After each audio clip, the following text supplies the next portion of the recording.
mutoko kokota na kati nango o ezana makoki ya ko générer ba bénéfice. Alléluia.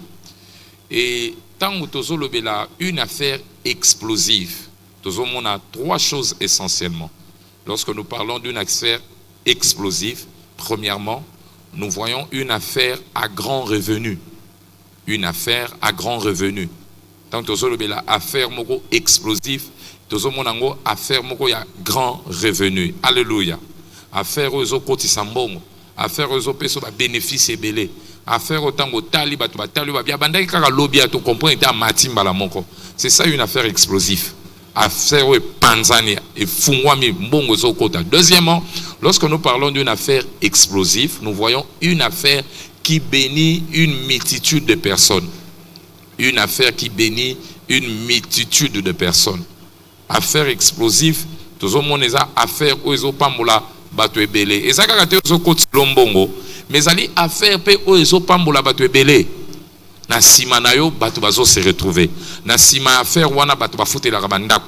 Na sima affaire ana bana batangaka. Na sima affaire ana batu bakendaka batu ba s'organisaka na vie. Na sima affaire ana epesa ou le roi affaire ana epesa batu vie. Epesa bango vie. Epesa bango lupemba. Alléluia. Donc yangwana affaire explosive. Ezaka kate yo moko ndozo lia na sima. Mais au komi na esika o bato ba komi ko lia na sima na yo. Alléluia. Bato ba komi ko s'organiser na sima na yo. Bato baza ba kangami na affaire wana bango pe ba famille na bango bazo se retrouver. Ba futi bandako ba futi la bandako, ba futi la bana classe, bazo voyager, bana pe bazo lia, basi pe avant ba ye bango pe ba bandi bombongo. Na sima bato belé ba komi ko sala na sima na yo. Nous le voyons et ça lokola kaya nani, kaya affaire explosive ezali kaya Isaac. Na Genèse chapitre 26, à partir verset 14. Sur Bobandi 12, verset 20. Qu'est-ce qui s'est passé? Babi Isaac Sema, la même année, il récoltait au centuple. Avant qu'on y ait Nzamba Pambolier, avant qu'on y ait Makambo Bandi Kofungwama, Babi, cet homme devint riche. Il allait s'enrichir jusqu'à devenir fort riche. Fort riche. Fort. Et Yoka va détailler fort riche. Il avait beaucoup de serviteurs. Bato bakomi kolia na simanaï. Et ça est mokota komi kaka richité ma créé réseau moko bato bazo se retrouver na simanaï. Nazo sambela bato bando fana baba ce qui musalo ezate biso vie eza compliqué. Bato bakolia na simanaï. Bato ba opamba na simanaï. Ozo kota déjà na dimension na lo amen. Donc tant que tozo la explosion na ba faire, tozo mona ba faire kozala une source ya bénédiction na ba multitude. Bobi li solongo tant ba komi koluka ba écraser politique ya mboka côté azalaki komi koluka eko isaye balobi a combien sika moko ba meke ba bi ko simbate. Je suis sûr ba travailler en mboka ba telemaki ba sali grève. Babi non, so bokangi Isaac biso to kosuka nene. Yo le pesa biso msalate. Isaac a engagé biso plus de 1000. Biso ba famille zo se retrouver. Mon koloka ba gréver, marché peut être quitté. Avant qu'on ait banzale koti po bangonde ba oyo Isaac a futaka bango et permettre bango ba kota tant ba koti na marché tamboli ba boutique tamboli ba supermarché zo fonctionner bango mukolo bazui grève po bazo menacer patron na bango pe basali ba marche et ba sentir que mboka esa nini etelemi babi non oaza muto ko sakana te so to meki ebo pauvreté koti chômage koti awa avant to ba biso de to perdre ba ke ko luka ba bito sala partenariat babi la sali alliance ba bito bundana te to moins to bundiso za to za très fort au komi makasi nazo sambe na nzamba memo na esika wana o kolongo engagé 10 personnes 20 personnes 100 personnes 150 personnes 250 personnes o azo se mona na kati abanda ko deja ko lobaka mene na ngo o engagé 500 personnes ba famille bana bato bazolia na sima na on dit bien ngo e banda ko sale mabongo. Donc explosion dans les affaires et ça affaire comme source à bénédiction à plusieurs. Alléluia. Troisièmement, c'est quoi tant aux bien explosion dans les affaires, une affaire explosive, tout simplement une affaire qui change la vie des bénéficiaires. Une affaire qui change la vie des bénéficiaires. Affaire, affaire, mais bazo sentir impact nango. Une affaire qui crée de l'impact dans la communauté. Alléluia. Une affaire qui crée de l'impact dans la communauté. Yangwana ndeto bengo affaire explosive. affaire explosif eza affaire kaka te oyo et créer un impact na famille na yo na bandeko na bosuki mibale te mais communauté comme ko sentir apport na yo communauté comme ko sentir présence ya affaire na yo ba travailler kate mais avant ba yeba bango d'une manière de bazo sentir influence ya oyo koma nazali ko landa documentaire mon États-Unis bazo betana moko ya bamboka ya États-Unis o lelo pauvreté kota makasi ezali Détroit. Ezali Détroit, Moussous ezali Seattle. Pourquoi? Ezali ba siège ya ba société minene le roi ba General Motors, ba Ford, ba société minene États-Unis et tonga na bamboka GMC. Mais au bout d'un moment, tellement ba miso ba se délocalisaki, ba bimisi miso ba créer ba société na bango na ba Mexique, compte tenu à taxes, compte tenu à politique salariale à l'écolo. Miso ba délocaliser ba société na bango ba memango na Canada, miso ba memango na Mexique na pembeni. Ba sali sa misala kuna ba yebi ka ba futa ba travailler na se après so mi to ke sili ba sa nene ba koti yango na États-Unis. Et sali ke ba société na tango longwe, une société qui a engagé 10 000 personnes tango kei mboke sa nene e bambani. Otali banda ko moni banda ko komi kalanda ko pola na États-Unis. Babi quartier bato afanda sauter tellement Moussa les a na quartier boti nini bakuluna ba vrai bandit non seulement ba bandit na ba drogué pour na manque à faire à des drogues non seulement pour na nini une société qui donnait la vie société za sala ke makambo etambola rythme salema société à longwe communauté sa nini et bambani nzamba o memona esikana o yo présence na pesi vie na communauté pour Matunion se retrouver tout autour. Mais ça là ils osent parce que yo oyewana ozo pesa bato vie bato na pe bazo pesa vie côté bazali. Nzamba me mona esika wana. Kobo sanateur bi je bénirai. Nzamba bi je te bénirai, je rendrai ton nom grand. Et les peuples des nations seront bénis par ta descendance. Ba dérivé na yo et koza source ya bénédiction à bato misusu. Na sambe di po na yo nzamba kotsone esika wana. Donc, il est possible au vivre explosion n'a pas à faire. Le est possible. Il est possible de vivre l'explosion dans les affaires. Il est possible d'être une source de bénédiction pour plusieurs personnes. Il est possible d'être une source de bénédiction pour la communauté. Il est possible de générer des grands revenus. Il est possible. Le est possible. Même on a déjà des sikana qui est possible. Et ça possible. Comme c'est possible, notez biloko ils ont continué ça très important. Il y a liboso na ningo yeba nini. Na ningo yeba que Dieu c'est notre Dieu est la source de toute bonne chose. Notre Dieu est la source de toute bonne chose. Nzambe angai na yo yenda za source makamunyo so malamu. Makamwa malamu oyo komaka na vie eza biloko utake pa ya Nzambe. Makamwa malamu oyo koyaka na vie oyo kitaka na vie eza biloko utake pa ya nane ya Nzambe. Jacques chapitre 1 verset 17. Ce que Jacques 1 verset 17, Bible ça qu'on clairement dans Jacques et le dit tout don parfait et grâce excellente nous vient d'en haut. Biloko nyonso malamu kitoko utaka likolo e utaka likolo pa Nzambe. Nzambe ndatinda kapesa kama kama yende susa makama malamu. Yende source ya makamba malamu et utake pa ya Nzambe. Alléluia.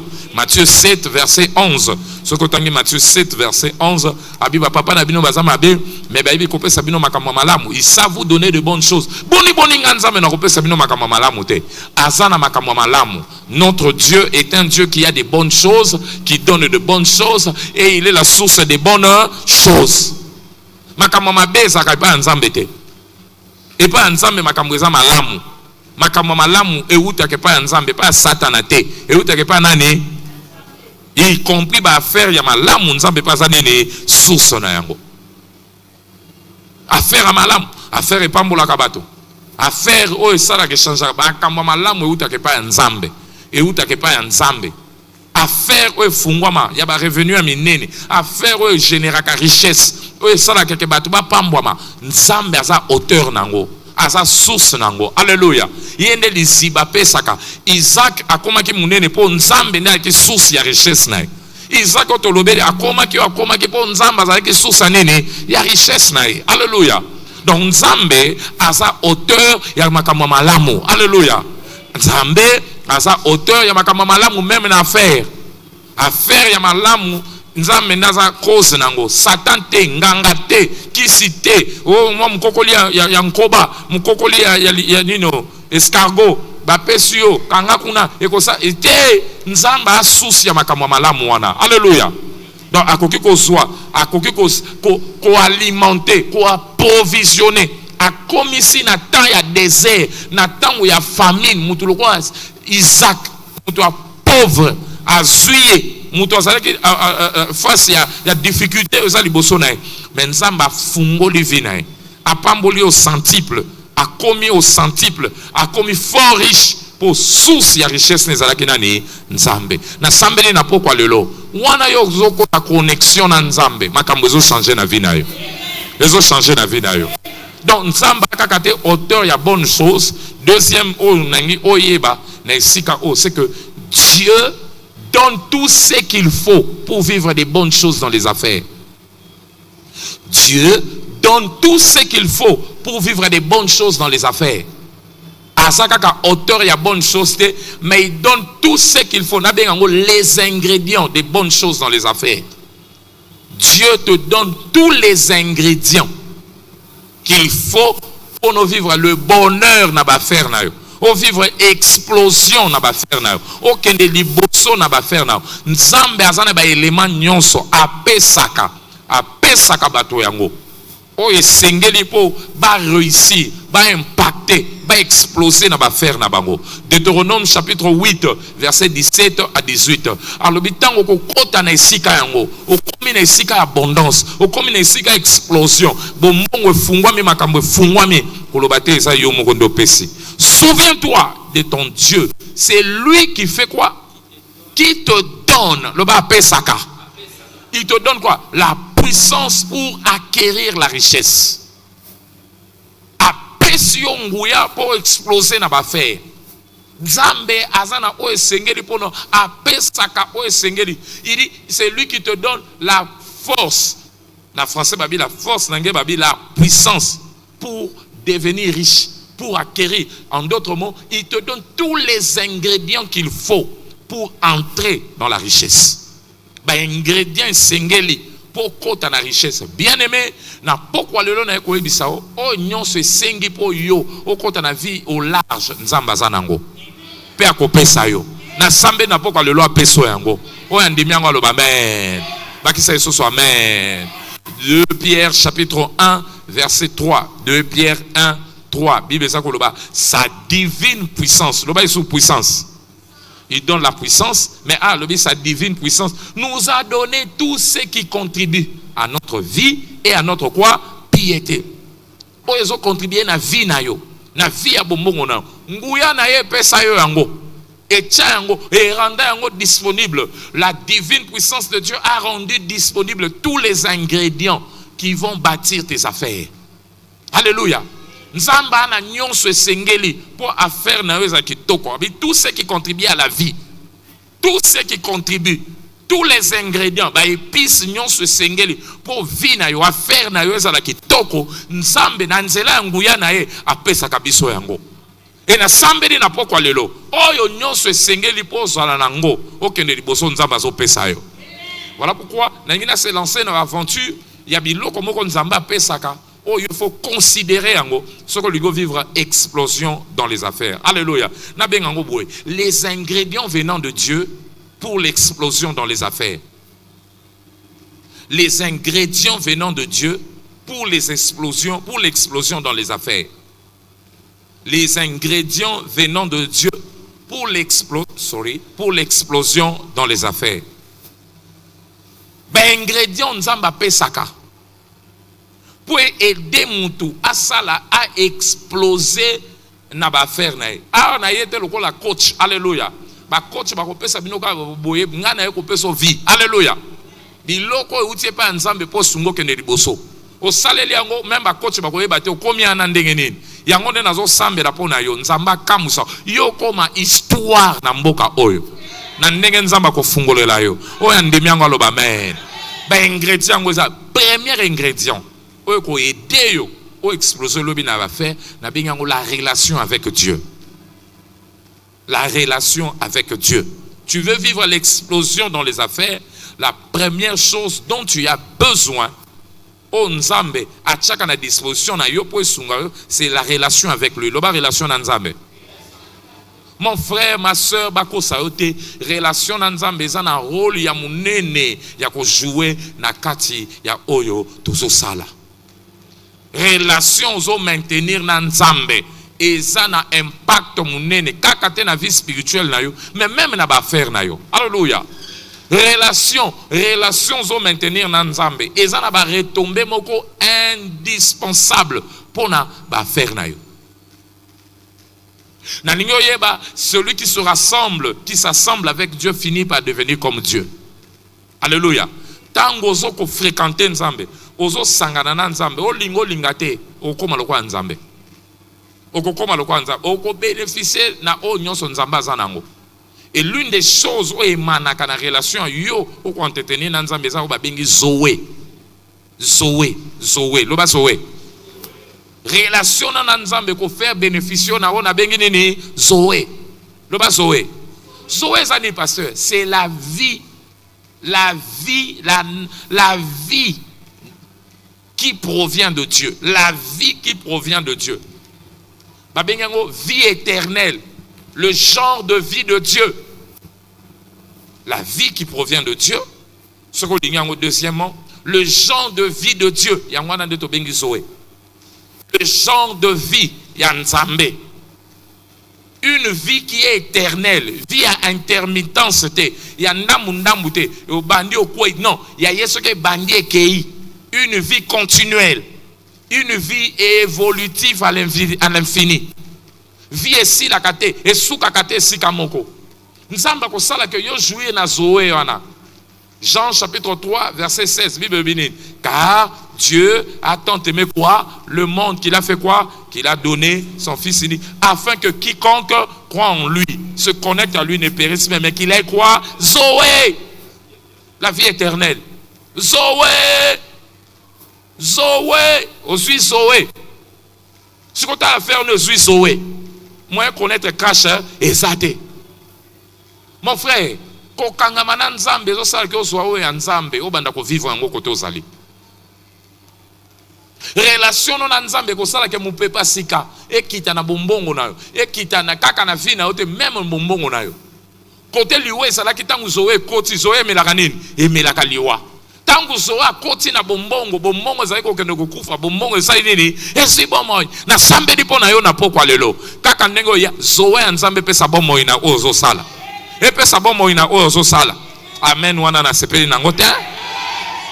Donc Zoé Nzambe e ko communiquer vie na ozo sala. Oyebi na pesa bino mo exemple. Est-ce so talate o monate mutu mo azotea. O tala mutu azotea menazo ke loko te Zoé langa. O so comme là. Hein? Mais mutu muso ate yo sentir ndé loko mo ekoti yo. O so santango. E so tala nzemo mususu yo ki nzemo mususu. Oyoki na oyoki bien ba oyemba bon. Ayimbi bien studio a bien. Mais nzemo muso oyoki zondé ekotisi na vie moko. E so comme là. Différence ces années. Moko a opéré na Zoé, muso aza na Zoé te. Côté Zoé za vie yaka. Nsembo eza na Zoé, okoka posa ko pousa na pembe na Nzambe. Poso sambela, o sentir nsembo ezo vibrer. Le long attend Nathalie sœur Eunice Manyanga. Aso sala akapela nzembo ne. Tika na yembelo mais na sentir vibration. Alléluia. Kaka ndenga osaka akapela na zo yemba yemoko. Vous ezo dégager vibration. Alléluia. Et péché cher de pour le sentir que et condition mon peuple moko fraîcheur na kati esprit na yo. Zoé a mutu ce que ça na ebité vie na ye, je suis sûr qu'il a une très bonne vie avec Dieu parce que même na bi nzambe mutu akosa makambo aboete so nzamba za na été. Alléluia. Mais mutu so côté studio, Yesu Yesu nanga. Yo mo nanzembo pecho kanda. Amen. Evita nzembo. Mais ayo melanzambe. Senti nzembo bo kauki. Loko libre sali 5 jours mutali en côté. Alléluia.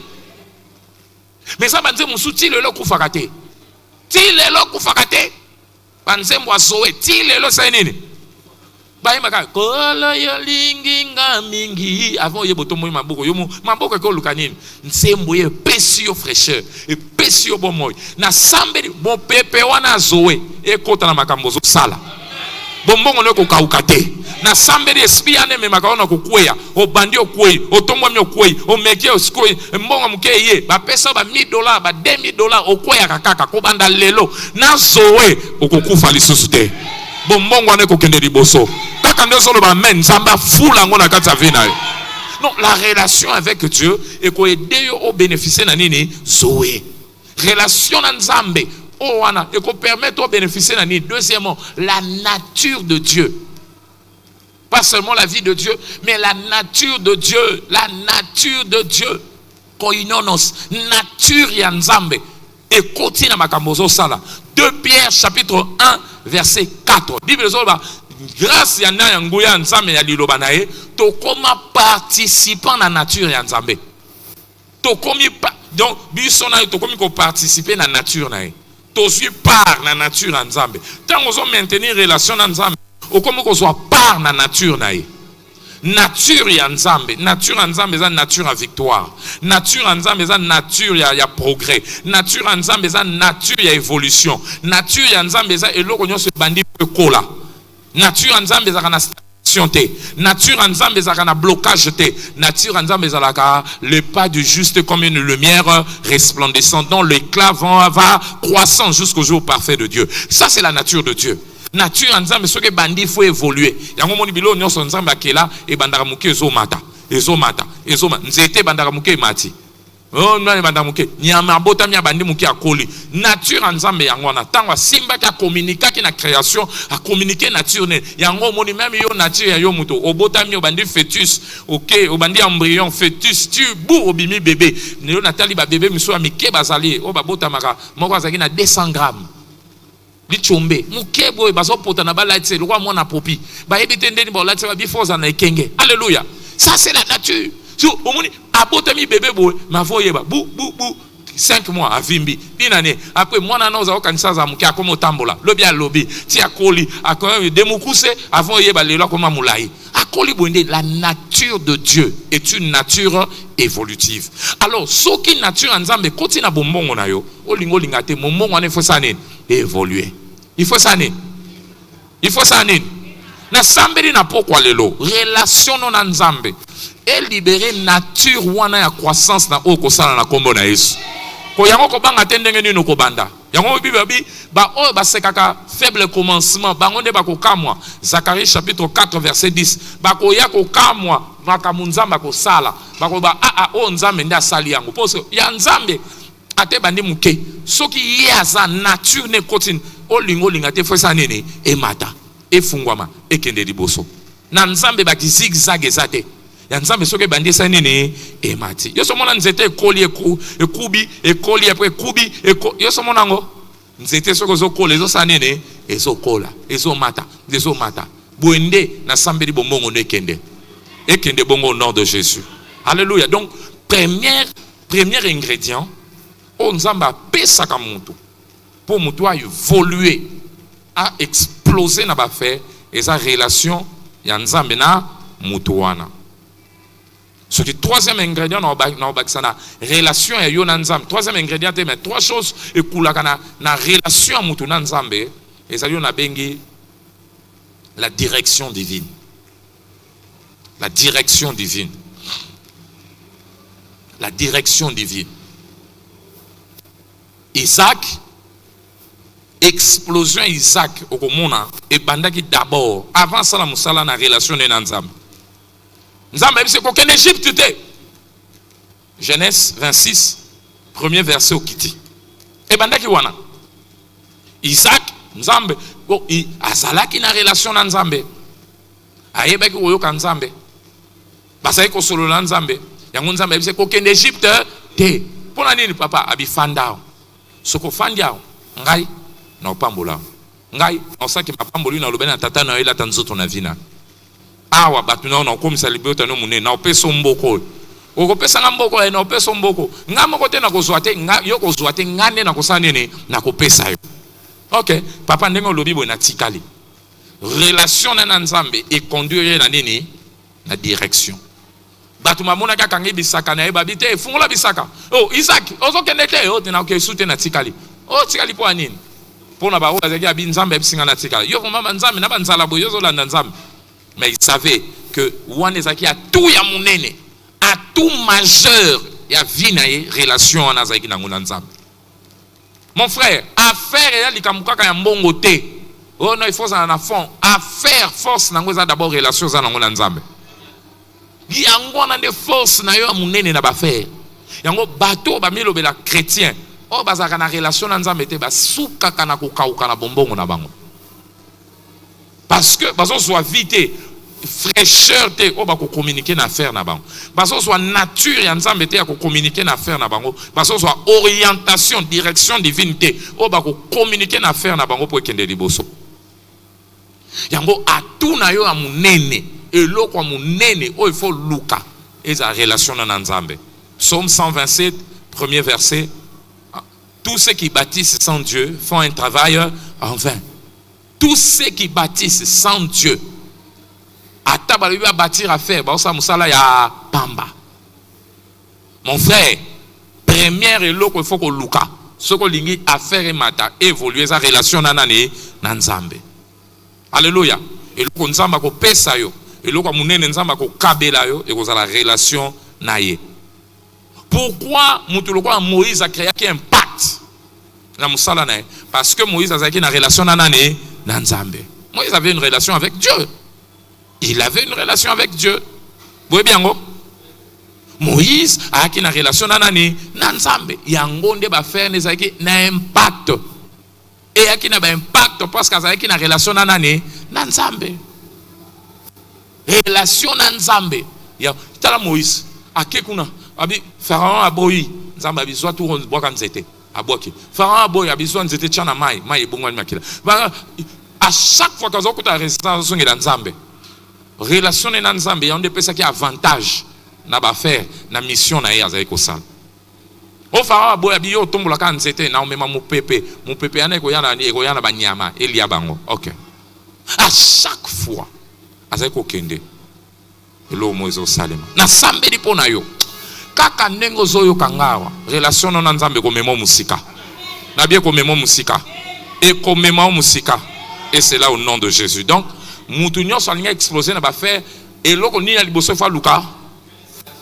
Deuxième chose on a repé ça à part relation na nzambe oyo ko sala ke oyo ko sala force na po o lobio exploser na ba faire. La deuxième chose est ali connaissance. Connaissance.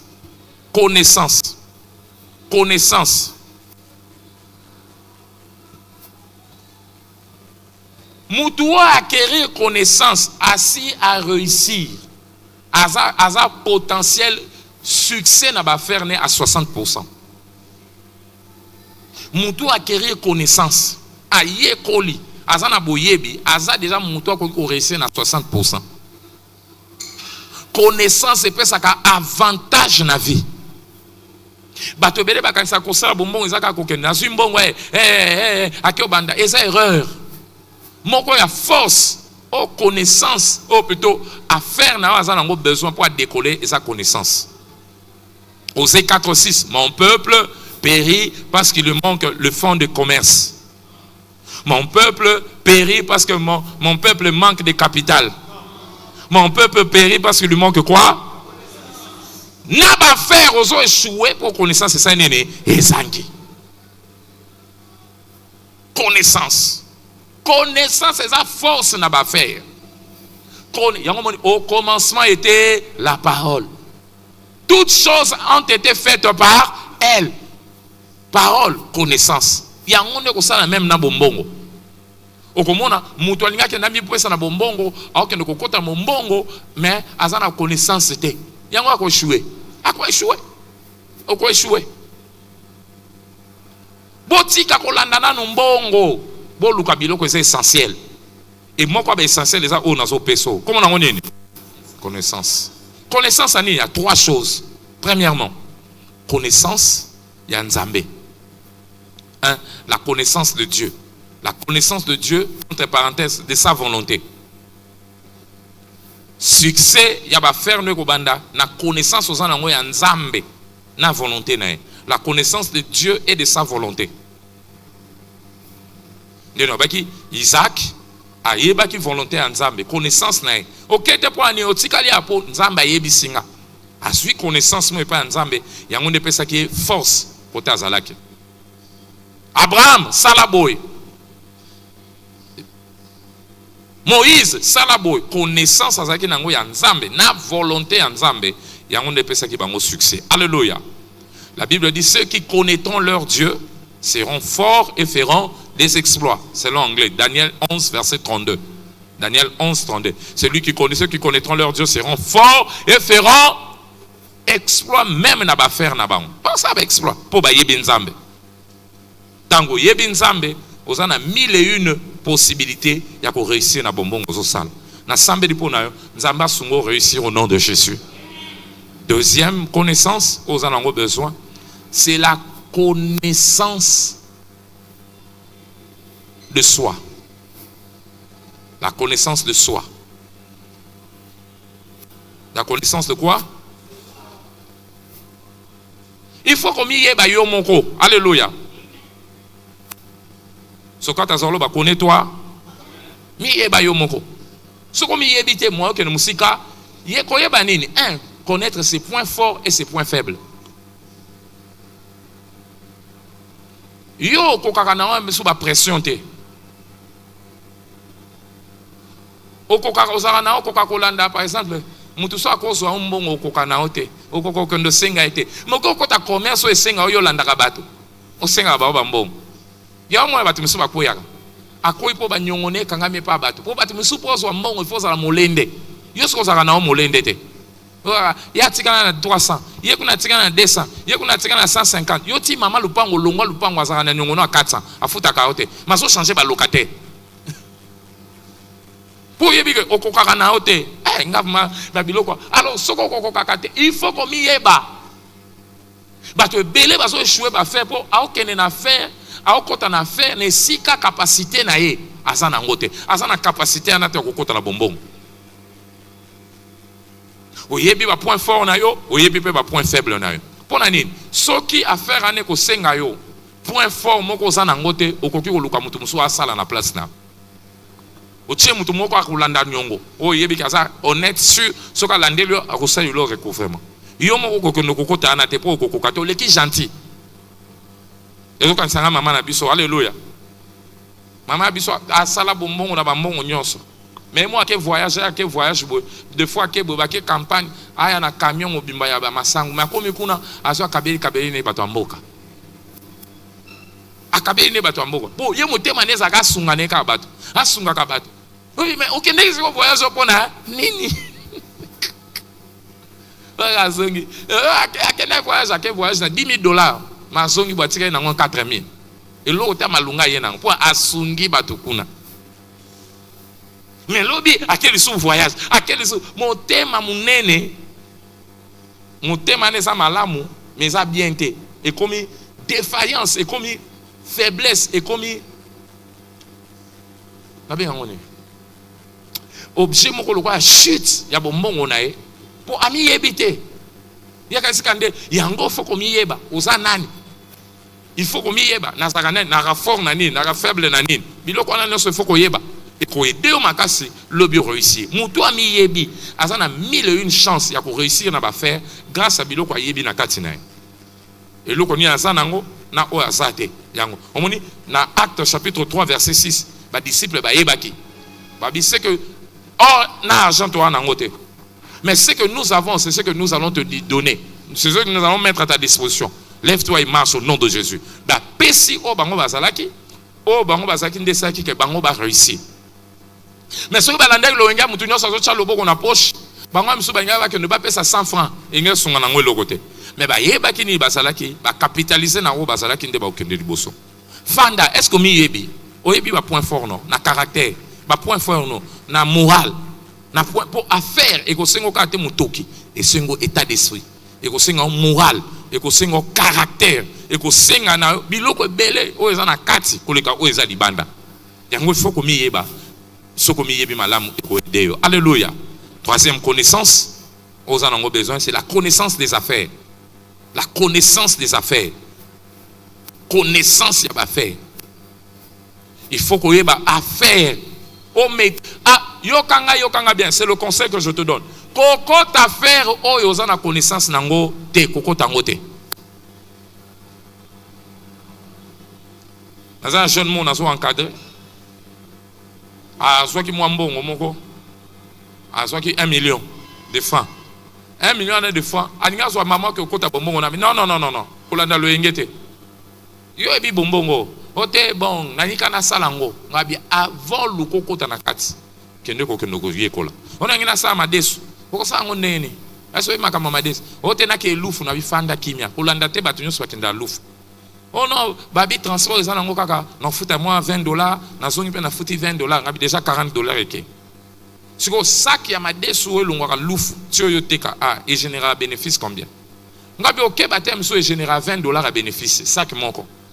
Si ko $20 à bénéfice. Yo déjà sac mongo ke somba ero zonga elio na nini transport on sait que déjà bande travailler na perte parce que bon il faut nak marchandise na accessoire transport hôtel nyonso kolia il faut bénéficier dans la mesure plutôt vente na dans la mesure pour couvrir na capital na défense accessoire yo so ko ndo sa ngondeni on yo batu ba kendo sa ngabi mutu ana kendo sa kendo somba 100 sacs $20 par bénéfice, il y a sac mon corps. Ce que tu as 100 sacs, ça a combien? Hein? Ah, $2000. $2000 ou ana, yo ka sina transport il y a $100 et ko coûter ni. Et le côté. Kolanda lo engete. Yo em susu. Alors, nabi soko linge bo kende somba zigida. Kende kuna po biloka lufango kitaka kuna. Kende kuna zo ba renseignement. Et puis zo renseignement ba Jean ma désolé kama. Ko ndo soma ba désolé sombi ba balinga rangote. Encore une fois, des jours na mai ya kolemba ezaka lisute to komana ba coup direct amen eza bon côté car ezali madeso koti na mai e fandi bozo se na madeso po kolia na bino moko bozo se la e mais lo madeso le koti ka mai 30 minutes elembe ali bolie na 30 minutes na 2 jours yo kolingani siko yo ko somba ya 2 jours po yebi makambo ana te on ça perte tu dois avoir la connaissance de tes affaires alléluia très important. Dans Proverbe 24, verset 27. On a mon verset à nene na lingaka. Proverbe 24, verset 27. Et puis, autant à Proverbe 27, à partir à verset 23. Aussi, en gros, donc, on a 1, 2, 3. Soigne tes affaires au dehors. Mets ton champ en état. C'est ça, non? Mets ton champ en état et soigne tes affaires au dehors. Puis, tu bâtiras ta maison. Soignez dans Moussalana. Soignez Moussalana. Pour soigner, on a connaissance. Quel est-ce que Proverbe 27 à partir à verset 3? Proverbe 27 à partir à verset 3. On a expliqué clairement. Pasteur. Proverbe. Mbabini. Quel est 24? Kita mom, ok? Kita. Toujours Proverbe 27. Mando kita. Verset 24. Voilà. Verset combien? 23. Ok, on peut s'y engager. Proverbe 27, verset 23. Aussi, en gros, tangela biso pasteur. Connais bien chacune de tes brebis. Donne soin à tes troupeaux. Car la ne dure pas toujours, ni une couronne éternelle. Le froid s'enlève, le verdure paraît. Et les herbes des montagnes sont à cueillir. Les agneaux sont pour te vêtir. Et les boucs pour payer les champs. Les laits de chèvre suffit. Pardon, verset. J'étais où? Verset 28. Non. 27. Les laits de chèvre suffit à ta nourriture, à celle de ta maison et à l'entretien de tes servantes. Omonyango, Abi connaît chacune de tes brebis. Connaître, aie la connaissance. Bango bazaki ba berger. Travail musala bango activité na bango bazaki banani ba berger. C'était des bergers. Babi, si tu veux demain au lia musala ne futa yo olia po babi miliki na bango yango nde latisa yo ekolesa ndako no ekofuta bato misala basalaka na yo bakofuta mananzela ni ya musala na même mpona musala ne futa yo il faut ça nini oyeba yango o maîtriser yango oyo maîtriser te kofuta yo te comment continue à faire oyeba kango te ezalaka ta fande la affaire yekola yango eloko na ngina sala esimbaka wapi ya ndenge nini ya oui kinda ya boy kinda sinon te oko chambongo ebele mais revenir nango décevoir yo. Alléluia. Bato biso ya kinda ka Dubai ngapena kende OK Dubai est-ce que yebi makambo osoki renseignement nyonso oko surtout ko kotisi na yo na capitaine nyonso koti $8,000 mais ero yo teki oteki avant yeba au générer combien 3,500 après telo na kwei na mo ba ndoki ya famille te étude sérieuse ezalaki te. Alléluia. Va apprendre na pokwa lelo kende ko yekola connaissance eza atout munene soko lingio exploser na ba faire olingo kende musika na ba faire il faut yeba faire na yo maîtriser yango ata na ndoto batuti yo ko lobango na sapongi ozo expliquer yango ndenge ezalaka. Alléluia. Ngaka na mosa ngam komso mo ata na ana kuicha ponga tuti nga verset bimi o verset loba boyenu na pesemba mo kwa poni eza musala na ngai nateka mapa te nateka nguba te nateka makoso te nateka makasu pe te na ngaka ka Bible. Amen. Siko ndeni na koyeba yango te so ina yebi yango te moyen epambola bato ekozala te bomoni nasolo bela ba faire mais natangi pate yo tanga emso tanga rango ta connaît tes connaît tes brebis mais na brebis principe mune na vie ezawana. Alléluia. S'il vous plaît au loko nyonso lingo sala zwa ba renseignement. Renseigne-toi soit en questionnant les gens, soit en observant, soit dans des livres, soit dans des formations. Quelle est ma formation? Oh, bazo, na domaine na kene ko yekola. Oh, eza na ba livre mo zo lobelation ngo yekola. Oh, nini yo comment on nini? Papa mo kasaka ngo déjà kende tout n'est pas question à révéler. Observer talande ba travailler avant yebo ko yekola. Alléluia. Soko sali biloko wana nyoso mato kita nzamba ko memo kende dikolo. Na sambe di pona yo connaissance e kozanga yo te. Yango koluka na mbongo te ngaka mo kabatu ono na luka na mbongo fond yo ngo saba faire ozoluka na mbongo eye avant boyebi okokweya. Un fonds disponible avant la connaissance disponible conduit à l'échec. C'est la connaissance qui va orienter ton disponible pour créer des grandes choses. Connaissance n'est pas mukena yo et orienter en pèse en bonne orientation. Na bonne connaissance 10 000 francs c'est belé pour mata. Na bonne connaissance $10 c'est belé pour mata. Na bonne connaissance mbongo zo sala et koki pour exploser. Maman mom comme ça ko le langa bi passer nazo kokate nazo nyokwama.